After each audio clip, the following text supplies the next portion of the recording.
Hari-hari ini kalau kita mau jujur, cari orang setia nggak gampang. Yang setuju sama saya bilang,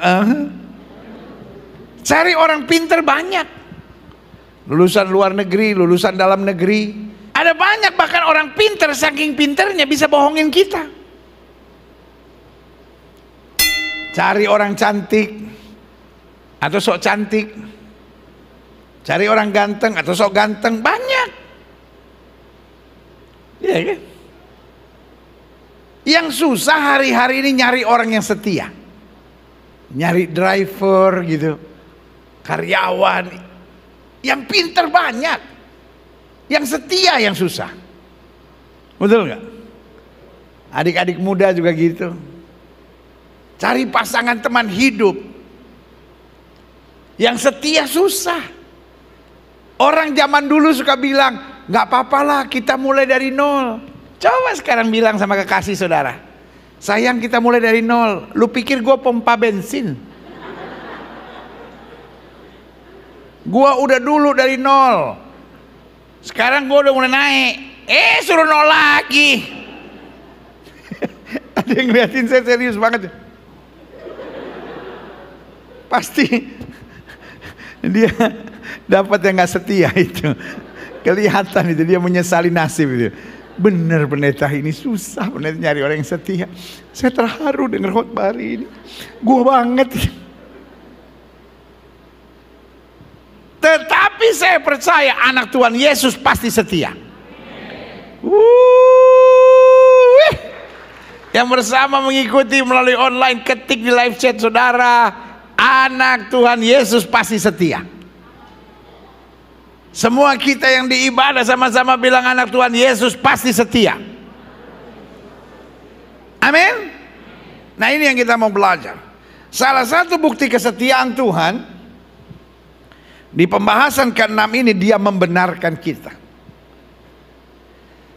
Tahukah saudara, dunia di mana kita hidup, dunia yang senang menyalahkan orang. Pak, handphone istri hilang, kita yang disalahkan. Makanya Pak, berdoalah supaya jangan sampai ada barang yang hilang dari istri. Karena ibu-ibu kalau mencari sesuatu, waduh, dia bukan mencari dengan matanya, tapi dia mencari dengan mulutnya.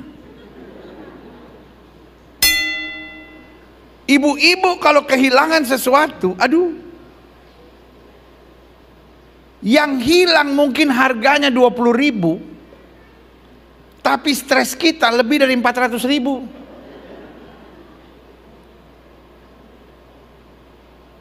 Dia cari handphonenya gitu. Aku kan taruh handphone di sini, kemana sekarang? Ya nggak tahu lah, kau yang cari, kau yang taruh, mana aku tahu. Kamu tuh memang begitu ya Pak ya, nggak pernah beri perhatian buat istri, selalu gitu, nggak pernah, barang itu hilang aja, nggak pernah perhatian. Kau yang salah taruh, aku pula yang kau marahi. Aduh.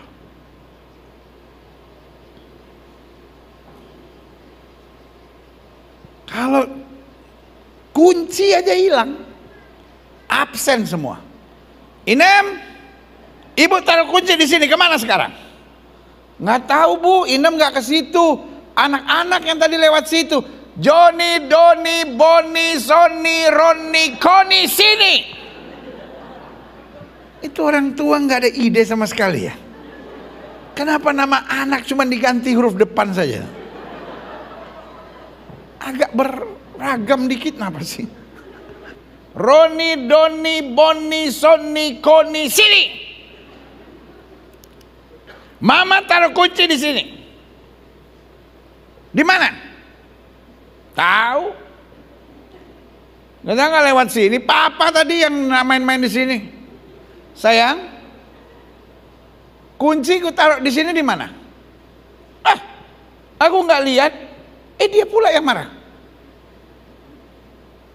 Pembantu nggak lihat, anak-anak nggak lihat, suami nggak lihat.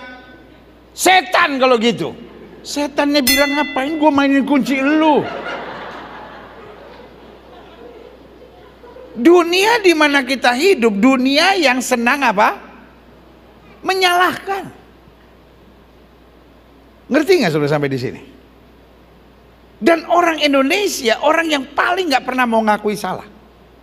Bayangin orang Indonesia lidahnya kegigit. Sudah pernah ngalamin lidah sudah kegigit nggak? Terus kalau kegigit sudah bilang apa? Ada yang ngomongin gue nih. Sok seleb lu.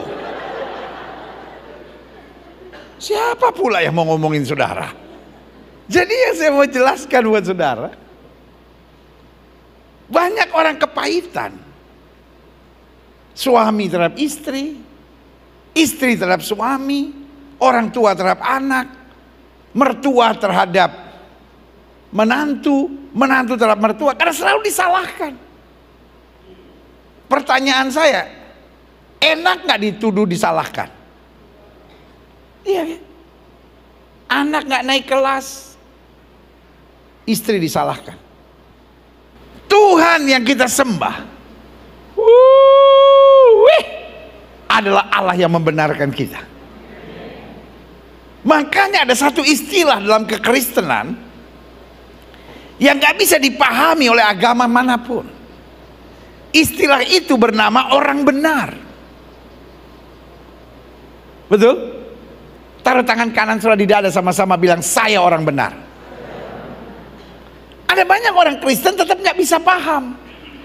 Makanya ada banyak orang Kristen kalau berdoa gini, Tuhan, aku orang berdosa, hina, dina, celaka, cacing-cacing tanah yang hanya pantas masuk neraka. Setan di samping saudara bilang, amin. No, you are not. Engkau bukan orang berdosa. Maaf pakai istilah saya. Setiap kali engkau berdoa dan bilang begini, Tuhan, aku orang berdosa, engkau menghina darah Yesus. Nggak ada yang respons. Oke. Saya ulangi sekali lagi. Saya tahu ada yang nggak mengerti, tapi let me explain to you. Setiap kali kita berkata, Tuhan aku orang berdosa, engkau menghina darah Yesus. Kalau sudah tanya sama saya, why? Saya memang orang berdosa. Loh, tadinya kita orang berdosa. Waktu darah tertumpah kita menjadi orang benar. Orang benar bukan berarti tidak pernah berbuat dosa. Orang benar bisa kepleset, bisa jatuh, tapi tidak lagi bisa menikmati dosa. Karena ada Roh Kudus yang memberikan conviction, yang memberikan pemahaman buat kita, sehingga setiap kali kita jatuh dalam dosa, something inside of us stirred up, sesuatu bergejolak dan bilang, no, saya mesti berbalik, saya mesti bertobat, karena saya sudah dibenarkan darah Kristus. Yang setuju berikan tepuk tangan yang meriah. Yang setuju sama saya katakan dengan bangga, saya orang benar. Bisa jatuh dalam dosa? Masih bisa, tetapi nggak bisa menikmati. Dan dia berjuang terus untuk semakin hari semakin serupa dengan Kristus. Sama-sama bilang, saya orang benar karena dibenarkan oleh darah Kristus. Saya mau pemahaman ini jelas sudah terima, karena ini inti dasar dalam iman Kristen kita. Kita bukan lagi orang berdosa. Kalaupun dalam doa kita mau nyindir-nyindir dosa, maka bunyinya harus begini. Tuhan, aku bersyukur tadinya aku orang berdosa, tapi karena darah yang tertumpah dan penebusan Kristus di atas kayu salib, aku bukan lagi orang berdosa, tapi orang benar karena kasih karunia-Mu. Yang setuju aku berikan tepuk tangan yang meriah. Nah, ini yang kita mau pelajari hari ini. Buka Alkitab kita, Roma 3 ayat 20 sampai 28. Sebab tidak seorang pun yang dapat dibenarkan di hadapan Allah oleh karena apa? Melakukan hukum Taurat, melakukan kegiatan-kegiatan keagamaan. Karena justru oleh hukum Taurat, oleh kegiatan-kegiatan keagamaan, orang dikatakan apa? Mengenal dan menyadari dosa. Tetapi sekarang tanpa hukum Taurat, kebenaran Allah telah dinyatakan seperti yang disaksikan dalam kitab Taurat dan kitab-kitab para nabi, yaitu kebenaran Allah karena apa?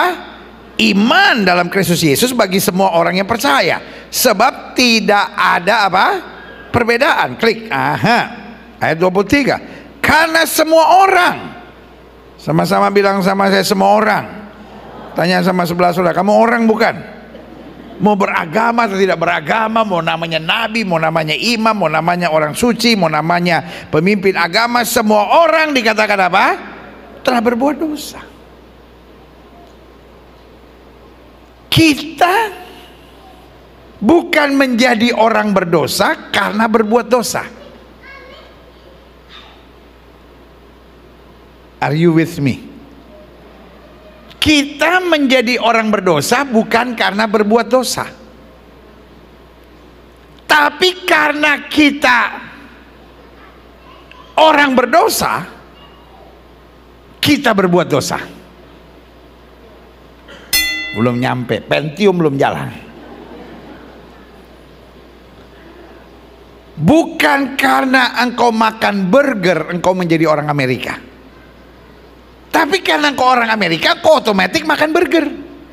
Kalau orang Amerika makan pecel lele, kita ragukan keamerikaannya. Ngerti nggak maksud saya? Jelas sampai di sini? Jadi jangan pikir karena saya berbuat dosa, saya menjadi orang berdosa. Tapi justru karena my nature, karena saya orang berdosa, setiap kali saya mau buat yang benar, saya jatuh lagi dalam dosa. Jelas sampai di sini? Yang Kristus rubah adalah keberadaannya. Kita bukan lagi orang berdosa, kita orang benar. Sehingga waktu kita jatuh dalam dosa, kita nggak tahan. Kita mau cepat bertobat, berbalik, karena kasih karunia yang luar biasa. Beri tepuk tangan yang meriah buat Tuhan. Nah, makanya Alkitab bilang, karena semua orang berbuat dosa dan telah apa? Kehilangan kemuliaan Allah. Dia menjadi orang berdosa, karena itu dia berbuat dosa dan kehilangan kemuliaan Allah. Dan oleh kasih karunia telah dibenarkan kita dengan cuma-cuma karena apa? Penebusan dalam Kristus Yesus. Ini momen Kristus mati. Siapa yang percaya bahwa hanya oleh Kristus ada keselamatan? Amin. Ini momen Kristus mati. Saya di sini. Bagaimana saya bisa diselamatkan? Saya beriman untuk apa yang sudah Kristus kerjakan. Betul? Sebagian bertanya, bagaimana Abraham? Bagaimana Musa? Bagaimana Ayub? Bagaimana Daud diselamatkan? Karena mereka nabi? Karena mereka orang Yahudi? No. Mereka ada di sini. Mereka beriman untuk Mesias yang akan datang. Are you with me? Jelas nggak? Mereka beriman ke depan, kita beriman apa? Ke belakang. Lalu pertanyaannya, terus bagaimana dengan yang bukan Kristen? Apakah adil kalau keselamatan hanya di dalam Kristus? Pertanyaan saya, apakah berarti orang yang bukan Kristen tidak mungkin percaya Yesus? Itu kan tuduhan sembarangan. Bagaimana dengan orang yang belum pernah mendengar tentang Injil? Saya percaya Tuhan gak perlu dipojokkan. Saya mengerti Tuhan selalu ada jalan untuk orang-orang yang menerima keselamatan. Yang berikan tepuk tangan yang meriah. Jelas sampai di sini? Jadi selalu harus ada jalan keselamatan yang hanya di dalam nama Yesus. Jelas sampai di sini? Ya, kita lihat selanjutnya. Kristus Yesus telah ditentukan Allah menjadi jalan pendamaian karena iman. Bisa iman ke depan, bisa iman ke belakang, ya kan? Bisa beriman untuk sesuatu yang belum saya tahu, ya kan? Tapi saya yakini gitu, ya kan? Dalam darahnya. Hal ini dibuatnya untuk menunjukkan keadilannya. Karena ia telah membiarkan dosa-dosa yang telah terjadi dahulu pada masa kesabarannya. Klik, maksudnya ialah untuk menunjukkan keadilannya pada masa ini supaya nyata bahwa ia benar dan juga apa? Membenarkan orang yang percaya kepada Yesus. Jika demikian, apakah dasar itu bermegah? Kalau kita jadi orang benar karena anugerah, kita nggak bisa tengil, nggak bisa sombong, nggak bisa memaksakan kehendak, nggak bisa merasa diri benar. Tidak ada. Makanya Daud bilang apa? Dengan apa ku balas segala kebaikan Tuhan dalam hidupku. Orang yang menyadari dia dijadikan benar, yang ada dalam kehidupannya kerinduan untuk membalas cinta Tuhan. Amin. Kita lihat selanjutnya. Berdasarkan apa? Berdasarkan perbuatan? Tidak, melainkan berdasarkan iman. Karena kami yakin, sama-sama bilang sama saya harus yakin bahwa manusia dibenarkan karena iman dan bukan karena ia melakukan hukum Taurat, ia melakukan kegiatan keagamaannya. Klik. Roma pasal 5 ayat 1-2. Sebab itu kita yang dibenarkan karena iman, kita yang sudah menjadi orang benar, kita hidup dalam apa? Damai sejahtera dengan Allah oleh karena Tuhan kita Yesus Kristus. Berkali-kali saya bilang, orang yang sudah dibenarkan, hidupnya sudah beres sama dirinya. Sama-sama bilang sama saya, hidup saya sudah beres dengan diri saya. Udah beres dengan masa lalu, udah beres dengan kepahitan, udah beres dengan kebencian, udah beres dengan luka-luka trauma di masa lalu. Sehingga orang yang sudah dibenarkan Tuhan, dia sudah beres dengan dirinya. Amin. Ada orang yang belum beres gitu, masih menyimpan kepahitan, masih menyimpan trauma. Ya tapi pendeta, mungkin saya sih bisa ampuni, tapi terlalu pahit untuk dilupakan. Orang yang dibenarkan yang lama sudah berlalu. Manusia lamanya mati. Dia sudah persembahkan semuanya kepada Kristus. Dia ciptaan baru dalam kebenaran Allah. Berikan tepuk tangan yang meriah buat Tuhan. Selanjutnya ayat 2. Oleh Kristus itu kita juga boleh jalan masuk oleh iman kepada kasih karunia ini. Di dalam kasih karunia ini kita berdiri dan kita bermegah dalam apa? Pengharapan akan menerima kemuliaan Allah. Setiap orang berdosa kehilangan apa? Setiap orang berdosa kehilangan apa? Kemuliaan Allah. Tapi ketika kita dibenarkan, kita menerima pengharapan untuk menerima kemuliaan Allah. Berarti hidup Kristen bukan lagi mempersoalkan diberkati atau tidak diberkati. Karena banyak orang, oh hidup Kristen itu diberkati. Hidup Kristen bukan soal mempeributkan lagi diberkati atau tidak diberkati. Hidup Kristen mengalami kemuliaan. Sama-sama bilang sama saya, janji Tuhan, pemulihan dan kemuliaan.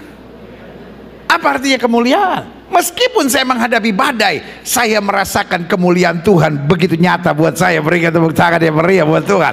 Selanjutnya, Roma 8 ayat 28-30. Kita tahu sekarang. Jadi orang yang dibenarkan akan tahu bahwa Allah turut bekerja dalam segala sesuatu untuk mendatangkan kebaikan. Itu yang saya bilang, ada damai sejahtera. Disakiti, dilukai, dikecewakan, tetap damai. Kenapa? Dia tahu segala sesuatu akan bekerja untuk mendatangkan apa? Kebaikan bagi mereka yang mengasihi Dia, bagi mereka yang sudah diperdamaikan dengan Tuhan, yaitu bagi mereka yang terpanggil sesuai dengan apa? Rencana Allah. Sebab semua orang yang dipilihnya dari semula, mereka juga apa? Ditentukan dari semula menjadi apa? Serupa dengan gambar anaknya, supaya ia anaknya itu menjadi apa? Sulung di antara saudara. Dari mereka yang ditentukan dari semula, mereka itu juga apa? Dipanggil, diproses, dibentuk Tuhan. Jadi orang benar itu bukan berarti nggak lewati masalah, tapi akan tetap merasakan kemuliaan Tuhan di tengah masalah. Jelas? Kita lihat selanjutnya. Dan mereka yang dipanggilnya, mereka yang diprosesnya, mereka yang dibentuknya itu juga, mereka itu juga dibenarkannya. Dan mereka yang dibenarkannya itu, mereka juga muliakannya. Haleluya. Nah, saya catat di sini sebagai kesimpulan begini. Klik. Pada dasarnya hidup yang paling berbahagia adalah kehidupan yang dibenarkan dan bebas dari apa? Tuduhan. Pak. Oh, ini ibadah wanita. Susah, Pak. Bapak pernah dituduh sama istri nggak, Pak? Nggak enak jawabnya, dia di sebelah pendeta. Pak pernah dituduh istri nggak, Pak? Atau nggak usah pakai istilah itulah. Pak pernah dituduh nggak, Pak? Lembut bapak-bapak di sini ya. Lembut, tidak menjawab. Memang laki-laki sesama laki-laki gitu, angkat alis senyum dikit cukup. Itu 1001 makna artinya. Bos udah makan? Apa kabar? Istri gimana? Itu maknanya hanya laki-laki yang tahu. Perempuan bingung, kok dia sama dia cuma angkat alis senyum dikit. Maknanya bang, lu jadi nggak pergi ke sana? Istri, maksudnya apa? Bu, pernah dituduh nggak bu? Sama mertua, sama ipar, sama suami, pernah nggak bu? Pernah ya bu ya? Terus sakit nggak bu? Saya sampai nggak bisa berkata-kata ternyata. Sakitnya tuh nggak bisa dijelaskan. Perih.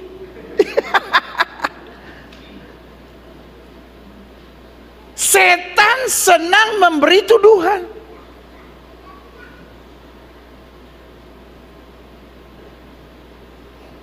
Bilang sama sebelah saudara, setan senang menuduh. Bilang sama sebelah saudara, setan senang menuduh. Bilang sama sebelah saudara, menuduh itu kerjaan setan. Bilang sama sebelah saudara, jangan ambil alih kerjaan dia.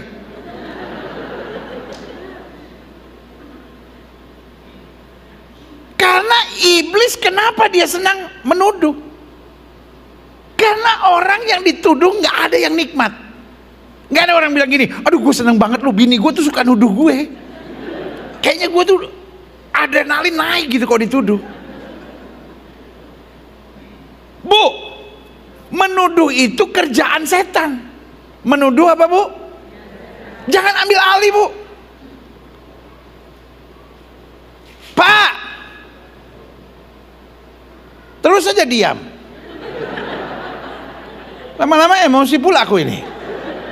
Pak, menuduh itu kerjaan setan. Jangan ambil alih pak. Buat kita berlaku firman, berbahagialah orang yang membawa damai karena mereka akan disebut anak-anak Allah. Berikan tepuk tangan ya berapa Tuhan. Jangan suka menuduh. Ya tapi kalau suami saya salah, istri saya salah, tugas kita memberi arahan. Contoh, ada wanita tertangkap basah berbuat zina. Apa yang dibuat orang-orang beragama itu? Beragama loh mereka, ahli-ahli Taurat loh mereka.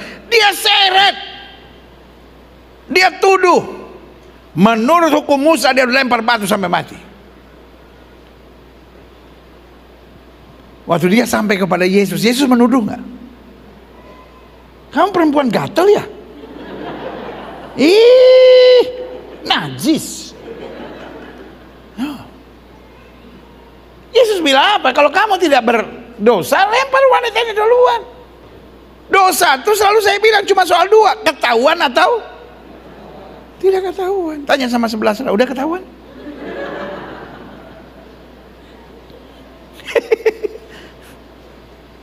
Diseret. Tapi waktu ketemu Yesus, Yesus bilang apa?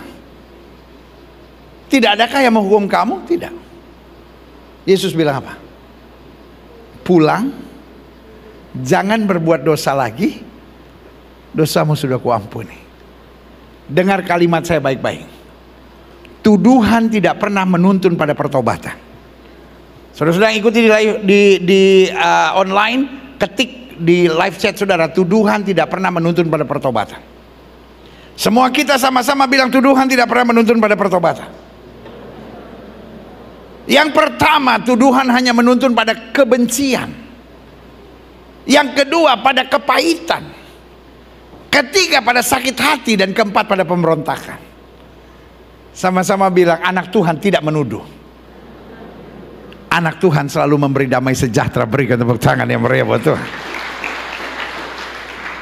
Jadi saya catat di sini, hidup yang paling berbahagia adalah kehidupan yang dibenarkan dan bebas dari tuduhan. Saudara pengen lihat suami saudara bahagia?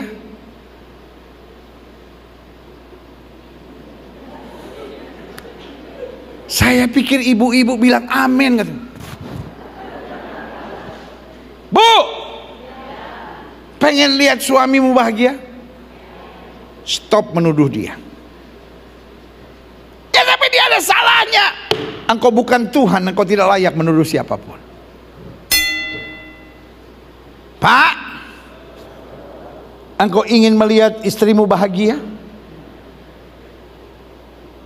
Happy wife, happy life.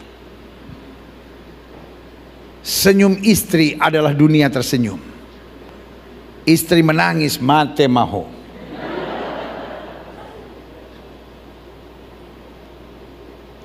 Jangan suka menuduh. Engkau ingin hidupmu jadi berkat? Jangan suka menuduh.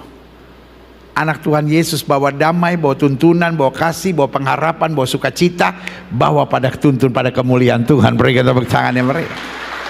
Nah, tuduhan apa sih? Coba ini nih. Klik.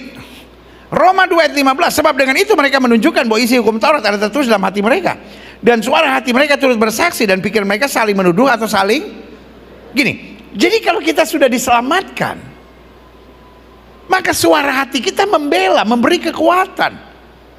Tapi sebaliknya, kalau kita belum diselamatkan, hati kita terus menuduh kita. Kenapa? Wahyu 12 ayat 10. Dan aku mendengar suara yang nyaring dari surga berkata, sekarang telah tiba keselamatan dan kuasa dan pemerintahan Allah kita, dan kekuasaan Dia yang diurapinya, karena telah dilemparkannya ke bawah siapa? Pendakwa, saudara-saudara kita yang mendakwa mereka siang dan malam di hadapan Allah kita. Jadi kerjaan iblis apa? Mendakwa, menuduh. Makanya selalu saya bilang, menuduh dan mendakwa adalah pekerjaan iblis. Jangan ambil alih. Tugas kita justru memberi kekuatan, memberi tuntunan. Kalaupun orang jatuh, kita ingatkan dia, Yesus tetap sanggup memulihkan yang rusak sekalipun. Sama-sama bilang, tugas saya bukan menghakimi, tugas saya bukan mendakwa, tugas saya bukan menuduh, tapi memberi pengharapan dalam kasih Kristus. Berikan tepuk tangan yang meriah. Nah, tuduhan apa yang setan senang buat? Yang pertama, bahwa saya orang berdosa, masa lalu saya tidak baik, tidak mungkin dapat diselamatkan. If you listen to that voice, kalau saudara buka hati dan dengarkan suara itu, hidupmu akan makin tertekan. Tapi kalau saudara dengar suara itu hari-hari ini, aduh kayaknya saya berdosa, saya nggak mungkin bisa diselamatkan, hidup saya udah terlalu parah, itu suara setan. Dan kalau setan berbicara, lawan. Kalau setan bicara lawan. Lawan dengan apa? Dengan firman.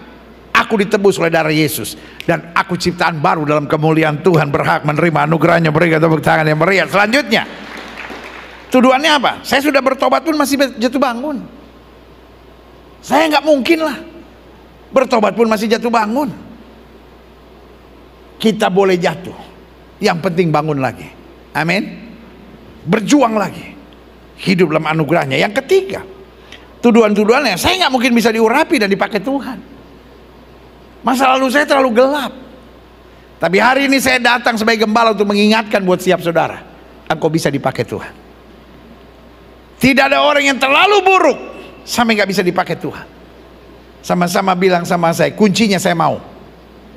Taruh tangan kanan saudara di dada, deklarasikan, saya bisa dipakai oleh Tuhan. Saudara-saudara yang mengikuti dengan online, ketik di live chat saudara, saya bisa dipakai Tuhan. Dan bukan hanya engkau bisa dipakai Tuhan, Tuhan mau memakai engkau dan mengurapi engkau dengan anugerahnya. Haleluya. Selanjutnya, apa tuduhannya? Saya tidak mungkin bisa disempurnakan, udah terlalu parah. Sekali lagi saya bilang, disempurnakan itu bukan tugas kita, disempurnakan adalah tugas Tuhan. Kalau saudara bilang tidak mungkin, berarti engkau tidak mempercayai Allah yang kau sembah. Karena yang sudah rusak sekalipun dapat dibetulkannya dalam anugerah yang luar biasa. Haleluya. Selanjutnya, tuduhan iblis, saya tidak mungkin terlepas dari kebiasaan buruk saya. Saya merokok dari umur 12 tahun pendeta. Saya minum alkohol umur 13-14 tahun, orang tua saya yang mengajar pendeta.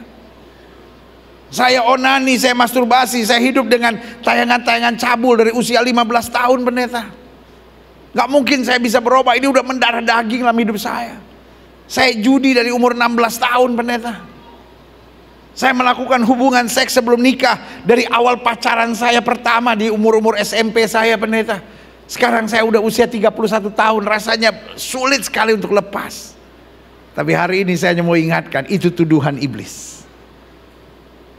Karena ketika Tuhan turun menyempurnakan hidup kita, Dia menyempurnakan dengan kemuliaan yang luar biasa. Berikan tepuk tangan yang meriah.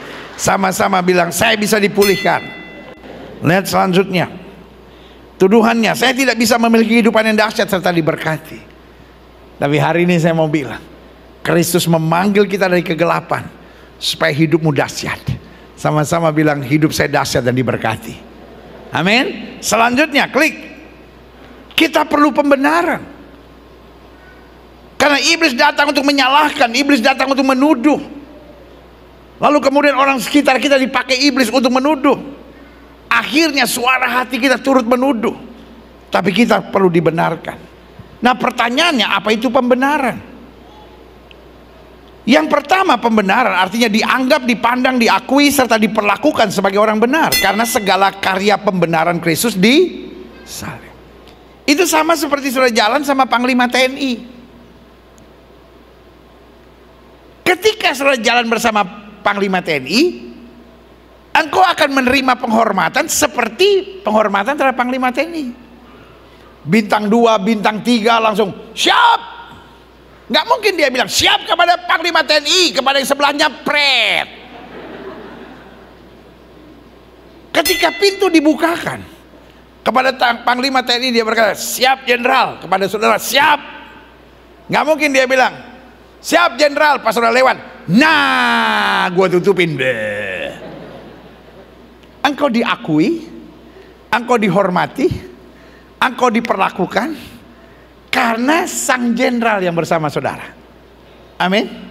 Kita dibenarkan karena Dia memberikan Roh yang kudus dalam hidup kita, sehingga kita yang penuh dengan kelemahan kekurangan turut menerima kemuliaan dengan kemuliaannya. Berikan tepuk tangan yang meriah. Selanjutnya, apa itu pembenaran?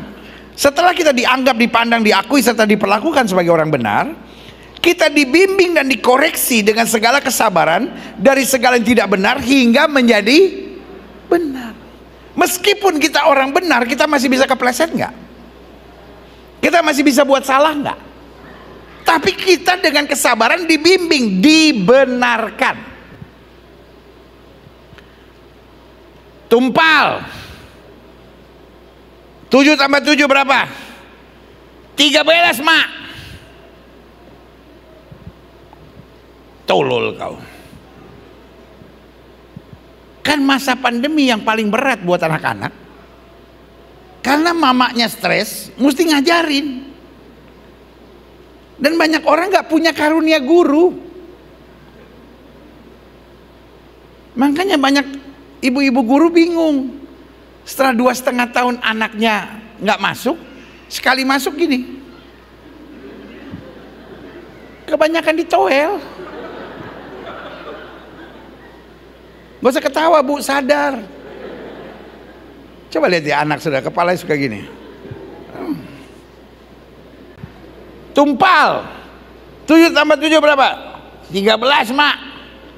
Ibu yang baik akan berkata, sayang, ini kan 7 terus tambah 7 ya, itu ya 8, terus 9 mak, terus 10 mak, terus 11 mak, terus 12 mak, terus 13 mak, terus 14 mak. Proses itu namanya apa? Dibenarkan. Kita yang tadinya gampang putus asa, kita yang tadinya gampang tersinggung, kita yang tadinya gampang kecewa, dibenarkan karena anugerahnya. Berikan tepuk tangan yang meriah. Amin. Pertanyaannya, kita mau nggak melewati proses pembenaran terus menerus ini? Klik. Selanjutnya, apa tujuan pembenaran? Yang pertama, supaya kita hidup dalam damai sejahtera dan pengharapan. Kita bebas dari tuduhan. Kita dapat menikmati kasih karunia Tuhan yang luar biasa. Itu yang saya bilang, kita sudah beres dengan diri kita. Yang kedua, tujuan pembenaran. Kenapa kita perlu dibenarkan? Supaya kita tidak terjajah, supaya kita tidak terintimidasi lagi dengan pemikiran-pemikiran daging dan duniawi. Makanya Alkitab bilang, apa yang benar, apa yang mulia, apa yang sedap didengar, pikirkan semuanya. Anak Tuhan jangan lagi berpikir gini, jangan-jangan nanti kalau begini gimana. Gak usah mikir yang susah-susah. Pokoknya aku percaya Tuhan tolong, pokoknya aku percaya Tuhan bela. Karena hidup yang kita jalani sekarang, hidup dengan iman. Berikan tepuk tangan yang meriah buat Tuhan. Yang ketiga, apa tujuan pembenaran? Supaya kita dapat menikmati seluruh janji yang sudah diberikan buat kita. Sama-sama bilang, hidup saya dalam janji Tuhan. Makanya orang Kristen gak usah baperan. Orang Kristen gak perlu main di logika. Pokoknya kita pegang janji Tuhan. Orang lain boleh lebih kaya dari kita, orang lain boleh lebih hebat dari kita, orang lain boleh lebih pengalaman dari kita. Kita pegang janji Tuhan. Langit dan bumi boleh lenyap, firman Allah tinggal tetap. Sama-sama bilang sama saya, yang tidak kelihatan lebih pasti dari yang kelihatan. Setuju? Sekarang orang di depan saudara senyum nih, pasti baik nggak? Belum tentu. Kadangkala yang senyum-senyum itu yang nusuk saudara dari belakang. Betul nggak? Yang nipu saudara seringkali mulainya baik. Nggak mungkin orang datang bilang gini, saya mau tipu kau. Betul nggak? Jelas sampai di sini? Yang nggak kelihatan seringkali yang lebih pasti. Kita masuk rumah orang, wah rumahnya rapi. Orangnya pasti rapi nggak? Belum tentu. Kadangkala sampah-sampahnya dia taruh di pojok-pojok. Yang nggak kelihatan seringkali lebih pasti. Apa yang kita lihat bisa berubah, tapi apa yang Tuhan rencanakan yang tidak kelihatan itu pasti dalam kemuliaan. Yang berikan tepuk tangan yang meriah. Selanjutnya, tujuan pembenaran supaya kita bisa melihat kehidupan dalam kacamata Allah. Apa itu kacamata Allah? Kacamata manusia, kalau orang baik sama saya baik. Tapi kalau orang jahat sama saya nggak akan beri kesempatan. Sekarang saya mau tanya sama saudara. Saudara pernah dimanfaatkan orang nggak? Halo? Pernah dimanfaatkan orang nggak? Sakit nggak? Tapi kalau kita pakai kacamata Allah, Allah melihat kita dimanfaatkan, dia tidak kecewa. At least hidup kita masih punya manfaat buat orang lain. Iya kan? Hidup saya dimanfaatkan, berarti masih ada manfaatnya hidup lu. Daripada lu memanfaatkan orang. Betul nggak? Kalaupun saya dimanfaatkan orang, yang bela saya siapa? Tuhan. Tapi kalau saya manfaatkan orang,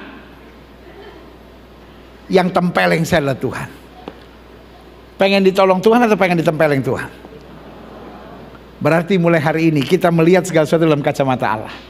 Saya disakiti, saya dikecewakan, saya dilukai, saya tetap akan memberkati. Karena saya tahu di saat itu justru ada pembelaan Tuhan yang luar biasa buat hidup saya. Amin. Ini amin yang paling gak tulus. Gilbert mulai aneh pelajarannya. Masa dimanfaatkan orang, bersyukur ya. Tuhan, saya bersyukur saya dimanfaatkan orang. Haleluya. Loh, karena kita memandang dalam kacamata Allah.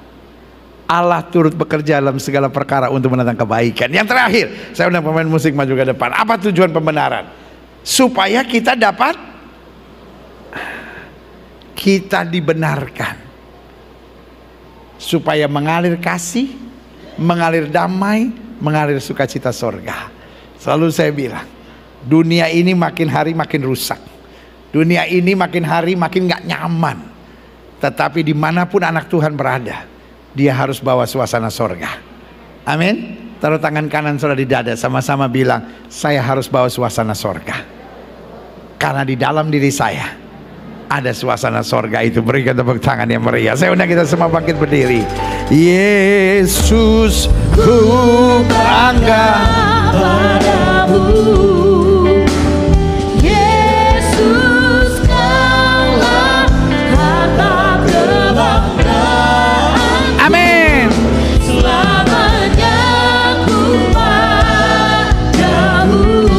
Segala-galanya di hidupku. Katakan, Yesus ku bangga. Yesus ku bangga padamu. Amin. Yesus, kaulah harta kebanggaanku. Selamanya ku padamu.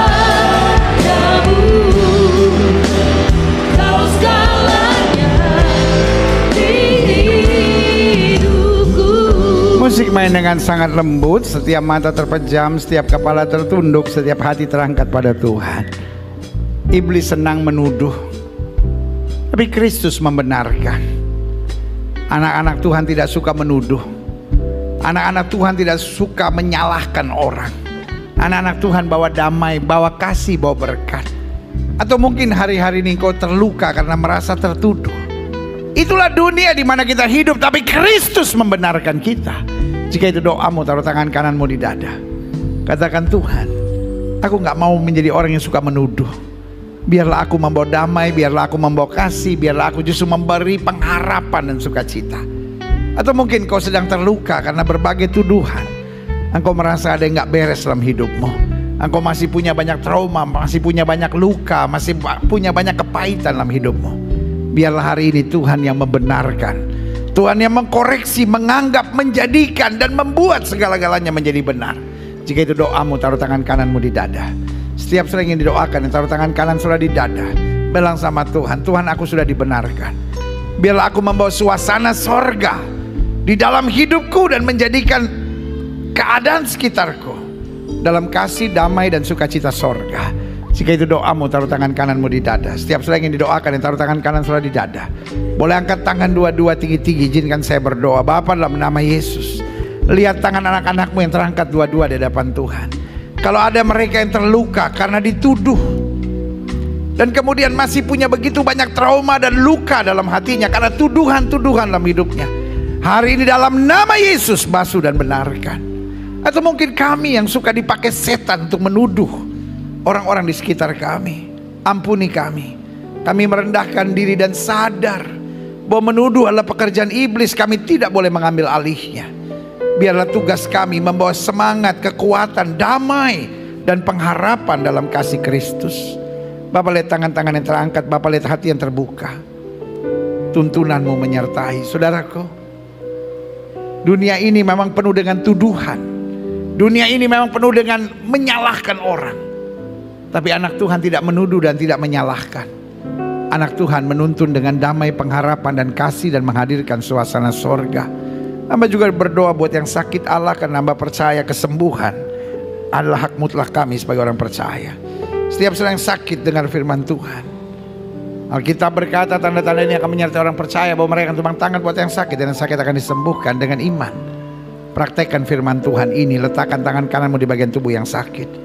Kami tolak sakit penyakit, kami tolak kelemahan tubuh, kami tolak campur tangan kegelapan. Kami patahkan kuasanya di dalam nama Yesus. Hai setan sakit penyakit, kau tidak punya kuasa atas tubuh orang percaya. Karena tubuh kami telah dibeli dengan harga mahal, itu darah Yesus. Darah yang tercurah, tubuh kami adalah bait Roh Kudus, bukan tempat penyakit. Kami perintahkan sekarang keluar dalam nama Yesus. Kuasa kesembuhan, berkat, mujizat mulai terjadi. Karena kami percaya Yesus kami tidak berubah, dulu, kemarin, hari ini, dan sampai selama-lamanya. Dengan iman kami nyatakan, oleh bilur-bilur Kristus kami yang percaya sudah dijamah dan disembuhkan Tuhan dengan kuasa-Mu yang luar biasa. Oh, inilah tepuk tangan sorak-sorai kemenangan kami. Tepuk tangan sukacita kami karena Yesus menyembuhkan kami. Terima kasih Bapa.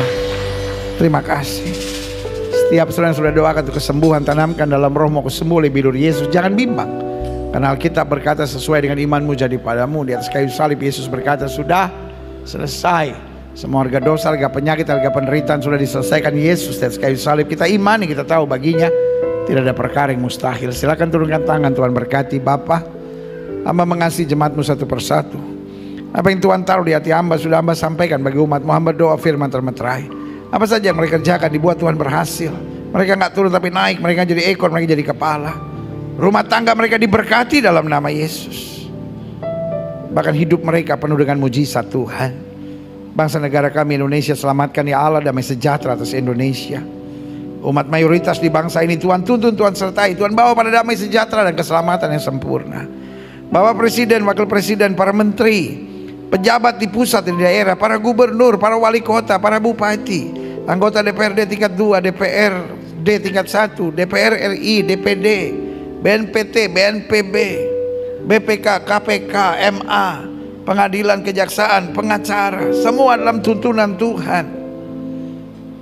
Lembaga-lembaga tinggi negara, lembaga-lembaga tertinggi negara, polisi, tentara, Kapolri, Panglima TNI, Semua dalam tuntunan Tuhan. Jauhkan dari malapetaka, mara bahaya, dari segala niat orang jahat, kuasa kegelapan, dukun, paranormal, penasehat spiritual dihalaukan. Bahkan roh rakus, roh serakah, roh korupsi bebas dari pemimpin kami.